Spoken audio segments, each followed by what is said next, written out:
L'horreur de Dunwich. Chapitre 5. L'hiver suivant, un événement non moins étrange se produisit. Le premier voyage de Wilbur en dehors de la région de Dunwich. Les correspondances avec la bibliothèque Widener de Harvard, la Bibliothèque nationale de Paris, le British Museum, l'Université de Buenos Aires et la bibliothèque de l'Université de Miskatonic à Arkham ne lui avaient pas permis d'obtenir le prêt d'un livre qu'il désirait désespérément. Il se mit donc lui-même en quête d'un exemplaire et se rendit l'aspect miteux, sale et mal rasé, le consulter à Miskatonic, le lieu le plus proche de chez lui.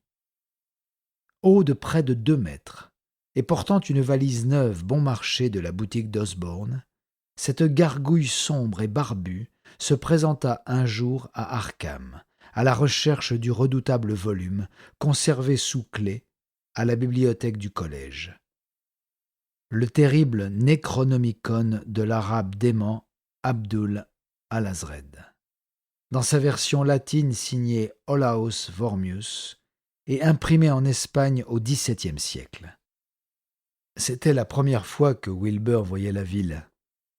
Pourtant, il ne pensa à rien d'autre qu'à trouver l'entrée de l'université, qu'il franchit sans prêter attention au grand chien de garde au croc acéré qui aboyait avec une fureur et une hostilité inhabituelles et tirait frénétiquement sur sa robuste chaîne.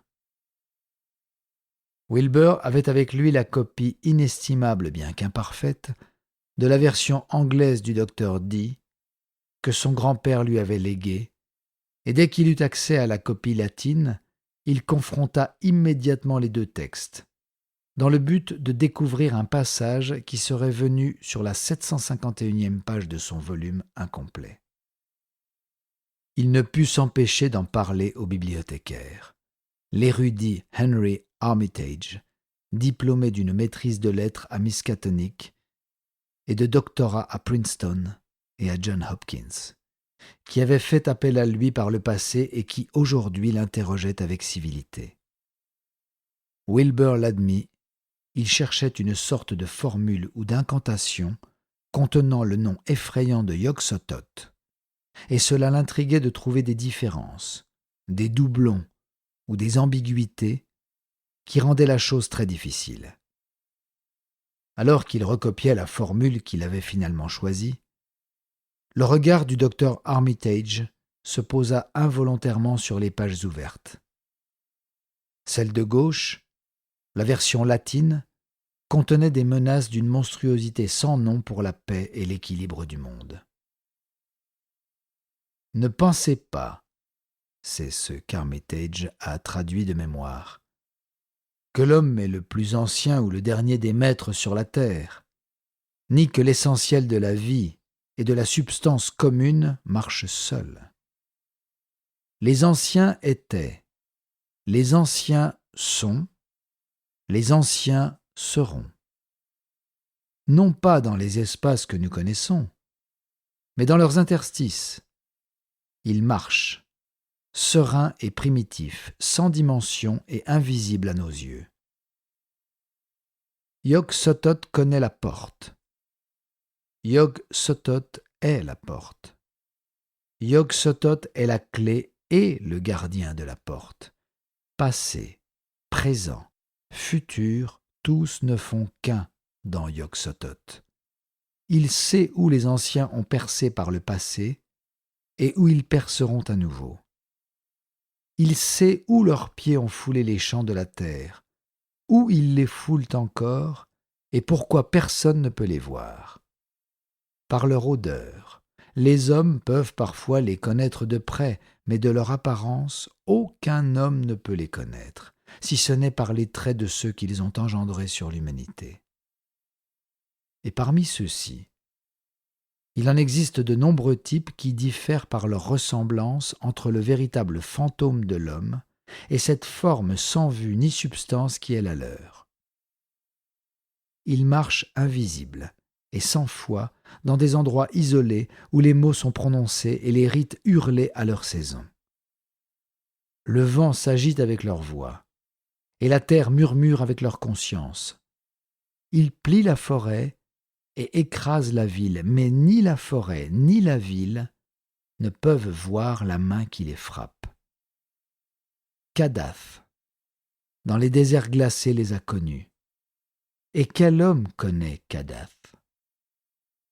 Le désert de glace du sud et les îles englouties de l'océan contiennent des pierres sur lesquelles est gravé leur sceau.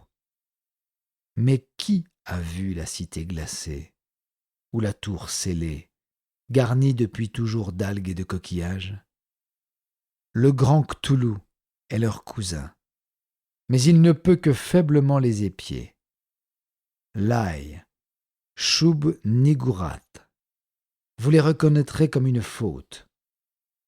Leurs mains sont à vos gorges, et vous ne les voyez pas, et leur demeure ne fait qu'un avec votre seuil gardé. Yog-Sothoth est la clé de la porte par laquelle les sphères se rencontrent. L'homme règne maintenant là où ils ont régné autrefois. Ils régneront bientôt là où l'homme règne maintenant. Après l'été vient l'hiver. Après l'hiver vient l'été. Ils attendent avec patience et puissance car c'est ici qu'ils régneront à nouveau.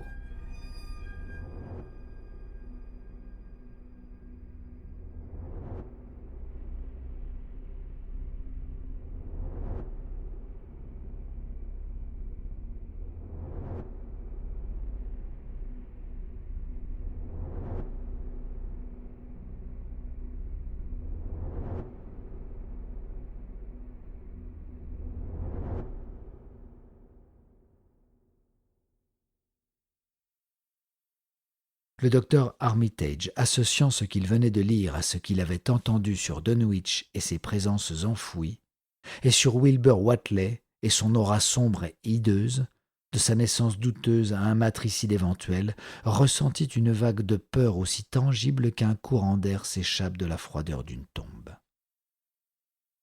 Le géant courbé et gouailleur qui se trouvait devant lui semblait être le rejeton d'une autre planète ou d'une autre dimension, comme quelque chose qui n'appartenait qu'en partie à l'humanité, et qui était lié à des abysses noirs, refermant des entités qui s'étendaient, titanesques et fantasmatiques, au-delà de tous les concepts de force et de matière, d'espace et de temps.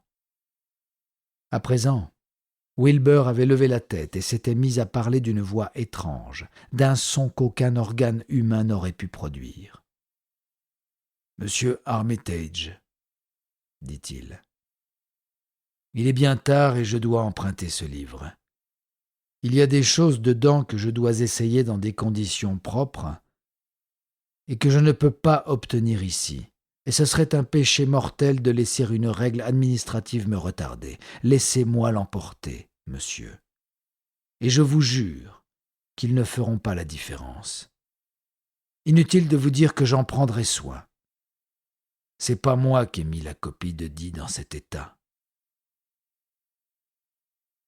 Il s'arrêta lorsqu'il vit le visage du bibliothécaire exprimer un refus, et ses traits sauvages prirent une expression maligne. Armitage, qui s'apprêtait à lui dire qu'il pouvait faire une copie des pièces dont il avait besoin, pensa subitement aux conséquences possibles, et se contrôla. C'était une trop grande responsabilité que de donner à une telle créature la clé de ces sphères extérieures et impies. Whateley vit la tournure de la situation et tenta de répondre avec désinvolture. « Wall, d'accord, si vous le sentez comme ça. Peut-être qu'Harvard sera moins pointilleux que vous. » Et sans en dire plus, il se leva et quitta le bâtiment, se courbant à chaque porte. Armitage entendit les cris sauvages du grand chien de garde et étudia le pas de course de Whateley, tel un gorille, alors qu'il traversait le bout du campus visible par la fenêtre. Il repensa aux contes sauvages qu'il avait entendus et se rappela les vieilles histoires du dimanche dans l'Advertiser. Ça, et le folklore qu'il avait appris des villageois de Dunwich lors de sa seule visite là-bas. Des choses invisibles, qui ne sont pas de cette terre, en tout cas pas de cette dimension terrestre, et qui se sont précipitées, féroces et horribles, à travers les vallées de la Nouvelle-Angleterre, et ont couvé de façon obscène sur les sommets des montagnes. Il en était depuis longtemps certain. Il semblait maintenant sentir la présence proche d'une horreur pénétrante et entrevoir une avancée infernale dans la domination noire d'un ancien cauchemar aujourd'hui éveillé. Il referma le Necronomicon avec un frisson de dégoût, mais la pièce empestait toujours d'une puanteur païenne et non identifiable. « Vous les reconnaîtrez comme une faute », avait-il cité. Oui, l'odeur était la même que celle qu'il avait écœurée à la ferme Whatley 3 ans auparavant. Il pensa à Wilbur, à son allure de bouc sinistre, et se mit à rire en évoquant les rumeurs du village sur ses origines. La consanguinité, Armitage marmonnait à demi-voix à lui-même. Grand Dieu, mais quel nigaud!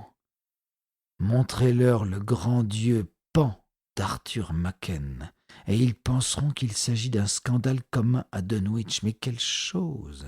De cette terre où d'ailleurs avait bien pu donner naissance à Wilbur Whatley, né à la Chandeleur 9 mois après la veille de mai 1912, quand ces étranges bruits terrestres sont parvenus jusqu'à Arkham.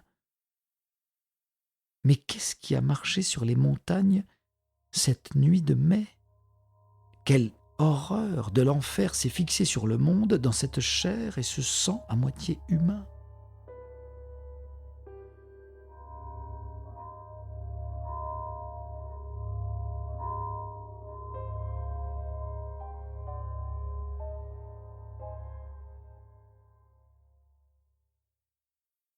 Au cours des semaines suivantes, le docteur Armitage entreprit de recueillir toutes les données possibles sur Wilbur Whatley et les présences extraordinaires autour de Dunwich.